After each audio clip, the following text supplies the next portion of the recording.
the Waipapa Papanui-Innes Community Board. Presented by Emma Norris, supported by Elizabeth Hubble. Thanks for that welcome, Pauline. Kia ora koutou. Apologies from Simon Britton, he was unable to make it today. First up, I'd just like to touch briefly on the public forum that you had from the residents of Erica Street. We'd heard from them before, they came to our board before the hearing, and board members and Councillor Davidson have been working with them to support them where we can throughout the process, even though as a board we are unable to do anything. So I just want to say that we support what they've said and we look forward to the Council's response. This opening image from us today is the bridge for the shared path over the Styx River that runs beside the new motorway. So the motorway opens next Thursday, sorry, that should be the 17th of December. And then there's the public open day on this Saturday where you can walk or ride along the full length of the Christchurch Northern Corridor. But not drive, not till next Thursday. So this is the three bridges over the motorway, have LED lighting on them that will be lit up every night and can change colours. And that's just another image, that's the QE2 roundabout, so up the top left there that's Redwood, Grimsey's Road, and up the top of the image is heading north on the motorway. I just wanted to give you an update today on some amazing work that's going on in the Northcote area. So it was identified a few years ago now that there was a really high need in this area, and a number of groups have come together since then to provide services for the area. So you can see all the groups up there. A number of them are working from the old Plunkett building, which Council refurbished and did up a couple of years ago. There's a number of activities running from there. On Tuesdays, the Potters Way Church run their sharing pantry between 10 and 4 p.m, where they have a sausage sizzle set up with hot drinks, and they have given out thousands of dollars worth of food over the past year to those who need that help. They used to hand it out at the Mance Place housing complex, which is just a couple of doors down, and they now do it from the Neighbourhood Links building, so it's getting those people together. And then on Wednesdays, the Papanui Baptist Freedom Trust have a variety of activities on offer from the same building, as well as tea, coffee and snacks for anyone who wants to pop in. So they include things like puzzles, games, tech help, crafts, sewing, bike maintenance and gardening tips, and that's proving really popular as well. And then Northcote School, which is just around the corner from the library and the building there, they have a breakfast club running 5 days a week now at the school. It's run by staff and volunteers from all of these organisations that you can see up there. And then also Te Ora Hau is working really well in the area with they're the umbrella organisation for Neighbourhood Links, and they have been running events in Paddington Reserve. They run a Friday afternoon event throughout the term, and then in October they also ran a Colour Our Community event, which was well attended and well received by local families. So that included sausage sizzle, Canterbury cricket ran some games, and then at the end they had their big colour run. So that was great. So that's just a really good example of lots of groups coming together to support that community. We had some light parties around our area run by community groups. So there was one at the Neighbourhood Trust at the St Albans Baptist Church that had around 800 attendees. It seems to get bigger and better every year. So they had food stalls, a disco, sausage sizzle, entertainment, inflatable playground, and what was my kids' favourite was some farm animals there for petting. And then there was also a successful one held by the Shirley Community Trust at the Emmett Street Community Church. And another neighbourhood event during last month was Whakaoho, which was held at Papanui Youth Development Trust on Harewood Road, and that's another annual event which is very popular, and it was a great day. It's great to see those events happening again after the year we've had. You've obviously all seen penguins popping up around town. We've got a bunch of them at the Papanui Library that have been done by local schools. So at the top left that's done by Paparoa Street School, and that's Paparoa Penguin. Bottom left is Atawhai from Papanui Primary School. He's wearing the school uniform.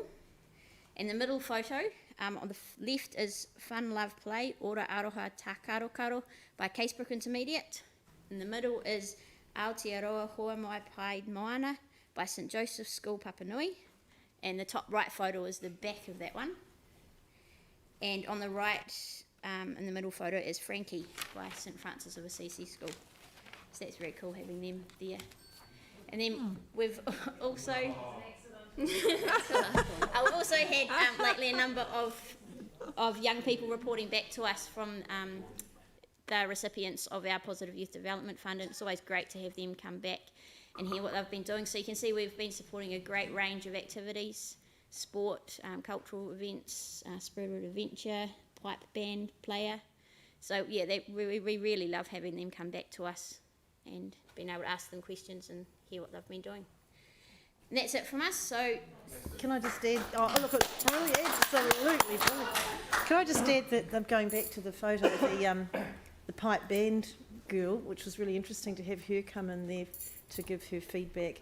She'll be hopefully performing at the opening of the community centre, if we can get her, because it's really refreshing to have something different like that. Most of our applications are for sports, it's fair to say, and the Spirit of Adventure was a fantastic one too. Oh, and the Scouts, all of them. But had absolutely brilliant report. Yeah, brilliant. Happy to move it. Would you like to move Yes. that, Pauline? Seconded by Mike Davidson. Any discussion? Aaron? Yeah, maybe Emma needs to have a cup of tea with Mike in the break. thanks, Aaron.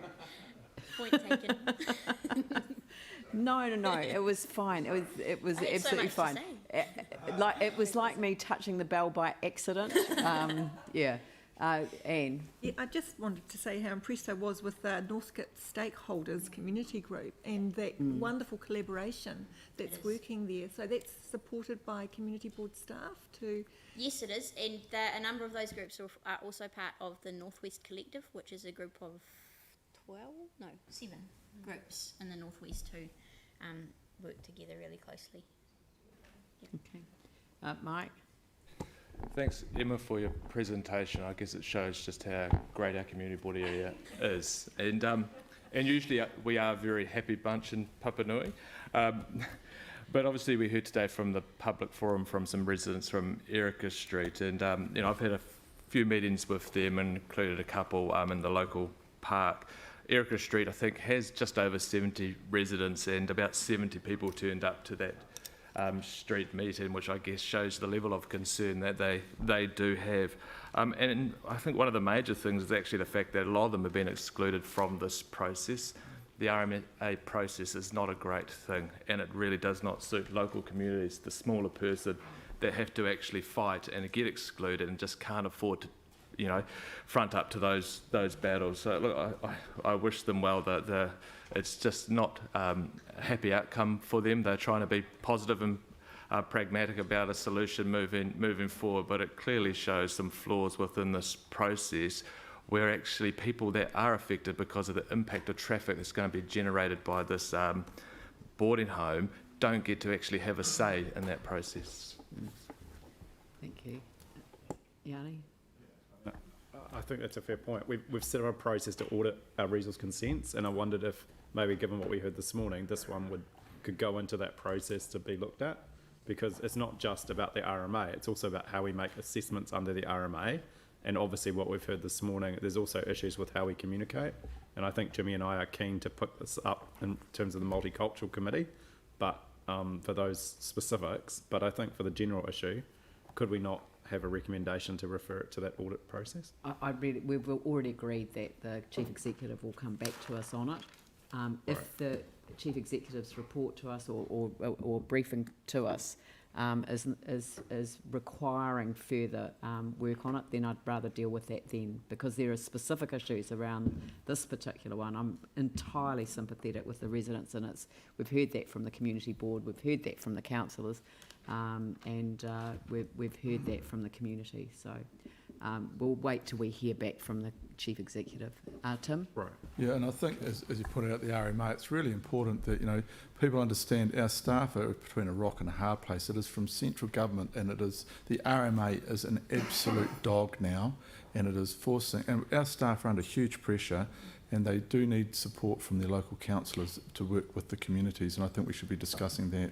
Yeah, we are going to discuss that, and I'm sort of intervening because I'm very aware that central government is about to introduce new legislation that will take over from the RMA, and I want us to work very collaboratively with central government to get a good outcome in terms of that balance between development and amenity, which has been at the heart of the that we've had as a council. So I'm hoping for a good outcome by using this as an example and using other examples as well. But there were issues that were raised this morning that require the Chief Executive to report back to us. It would be very good for us in our next informal just to have a bit of a discussion about going forward as councillors working with our staff. Yeah, I'd like to get an overview, and in the new year that's going to be an important focus. Yeah, absolutely. So it's been moved and seconded. I'll put that motion. All those in favour say aye. Those opposed say no. That's carried. Thank you very much, and Merry Christmas to you.